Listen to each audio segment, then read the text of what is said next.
본사는 정당한 이유 없이 일을 거부하거나 시간을 끌 수 없게 됩니다. 즉, 이전에는 본사가 안 하겠다고 말할 수 있었던 사안들이 이제는 법적으로 해야 하는 의무가 된 것입니다. 법 적용 시기도. 안녕하세요. 편선생입니다.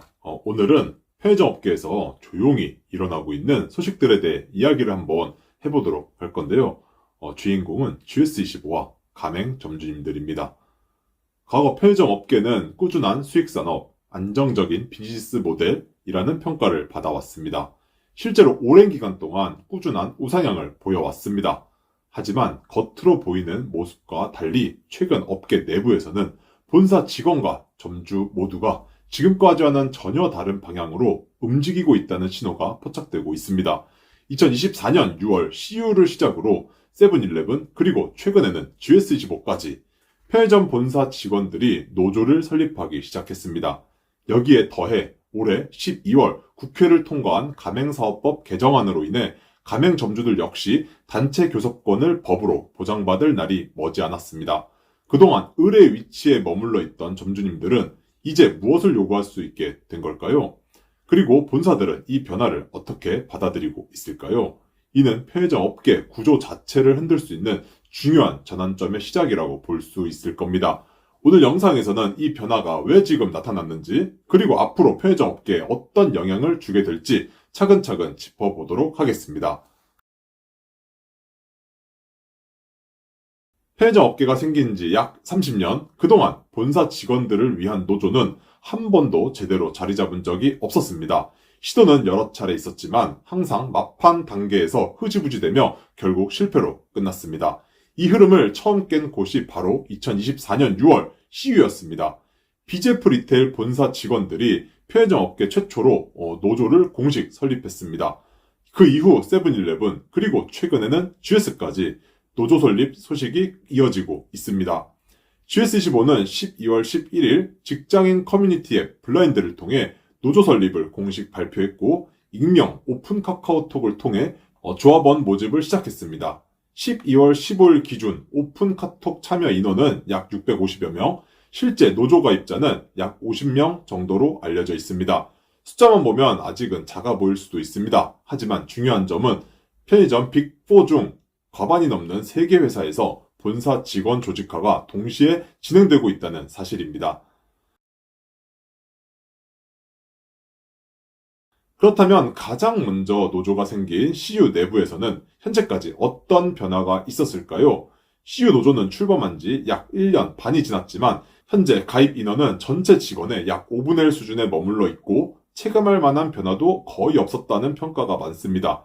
노조 회비가 부담된다는 의견, 그리고 노조가 먼저 뭔가를 보여줘야 가입하겠다는 관망층 직원들이 많은 상황입니다. 본사 측은 노조의 존재를 인정하고 몇 차례 만남을 갖긴 했지만 실질적으로 노조 요구를 받아들인 사례는 거의 없다고 합니다. 이 정도면 사실상 적극적인 대응을 하지 않고 있다고 봐도 무리가 없는 상황입니다. 세븐일레븐의 상황이 더 복잡합니다. CU와 GS가 연간 약 2천억 원 안팎의 영업이익을 내는 것과 달리 세븐일레븐은 수년간 적자를 이어오고 있습니다. 쉽게 말해 노조가 생겼다고 해서 회사가 직원들을 위해 바로 움직일 만큼의 여유가 없는 구조입니다.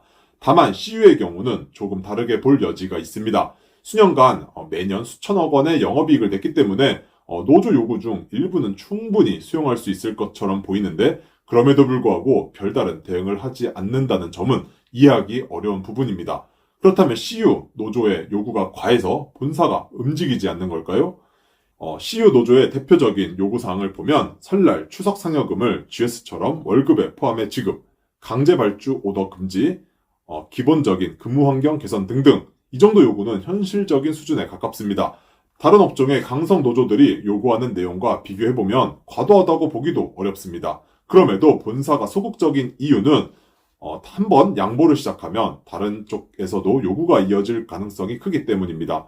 이 문제는 직원만의 문제가 아니라 결국 앞으로 점주님들에게까지 영향을 미칠 수 있는 사안입니다. GS가 노조 설립을 하던 바로 이 시점에 편의점 점주님들에게도 훨씬 더 큰 변화가 찾아왔습니다. 12월 11일 가맹사업법 개정안이 국회 본회의를 통과했습니다. 이 개정안의 핵심은 가맹점주가 조직한 단체의 협상권을 법으로 보장했다는 점입니다. 이제 점주 단체가 가맹본부에게 가맹금, 필수 품목 가격, 비용 분담 구조 같은 핵심 거래 조건에 대해 교섭을 요구하면 본사는 정당한 이유 없이 이를 거부하거나 시간을 끌 수 없게 됩니다. 즉 이전에는 본사가 안 하겠다고 말할 수 있었던 사안들이 이제는 법적으로 해야 하는 의무가 된 것입니다. 법 적용 시기도 짚어보겠습니다. 국회 본회의를 통과한 법안은 대통령 제가와 공포 절차를 거친 뒤 일정 유예기간 후 시행됩니다. 가맹사업법 개정안 역시 구체적인 시행령과 유예기간은 아직 남아있지만 과거 사례들을 보면 통상 3에서 6개월의 시행 유예기간을 거쳐 적용되는 경우가 많았습니다. 이 때문에 실제 현장 적용 시점은 내년 상반기 전후가 될 가능성이 큽니다. 이에 대해 프랜차이즈 협회 측은 대통령 거부권까지 언급하며 강하게 반발하고 있는 상황입니다. 지금 편의점 업계가 겪고 있는 변화는 단순히 노조 하나 생겼다는 차원의 문제가 아닙니다. 본사 직원들은 노조를 통해 내부 목소리를 조직화했고 가맹점주들은 법적으로 단체 교섭권을 확보할 예정입니다. 이제 본사는 할지 말지 고민할 수 있는 선택의 문제가 아니라 법적으로 대응해야 하는 구조와 마주하게 됐습니다. 결국 비용 부담이 커질 수밖에 없고 그 결과는 두 가지 방향으로 전개될 가능성이 큽니다. 첫째, 본사는 비용 구조를 더 보수적으로 관리하게 될 겁니다. 신규 출점 축소, 점주 지원 조건 축소, 점포로의 비용 전가가 현실화될 수 있습니다. 둘째, 점주단체는 본사에 대해 실질적인 영향력을 행사할 수 있는 수단을 갖게 됩니다. 대등한 협상, 불공정 거래 개선 요구가 이전보다 훨씬 강해질 수 있습니다.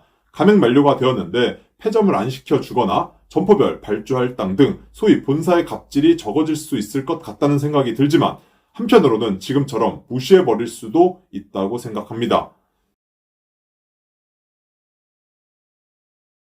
지금 벌어지고 있는 변화는 단순히 편의점 문화의 변화가 아니라 편의점 산업 전반의 힘의 구조가 재편되는 과정이라고 볼 수 있습니다. 그동안 본사가 결정하고 직원과 점주가 따르는 구조가 당연했지만 이제는 직원 노조와 점주 단체가 공식적인 협상 주체로 등장하는 시대로 접어들고 있습니다.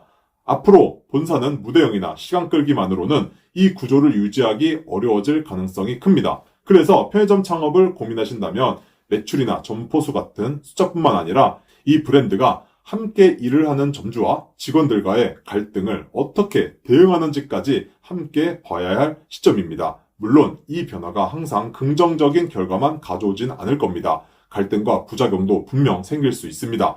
그럼에도 불구하고 이 과정들이 본사와 점주, 직원이 함께 지속 가능한 방향을 찾는 계기가 되길 기대해 봅니다. 결국 몇 년 뒤 남게 될 브랜드는 점포 수가 아니라 현장에서 일하는 직원과 점주들의 선택으로 증명될 것입니다. 과연 좋은 방향으로 바뀔 수 있을지 함께 지켜보도록 하겠습니다. 지금까지 편선생이었습니다. 시청해주셔서 감사드립니다. 좋은 주말 보내세요.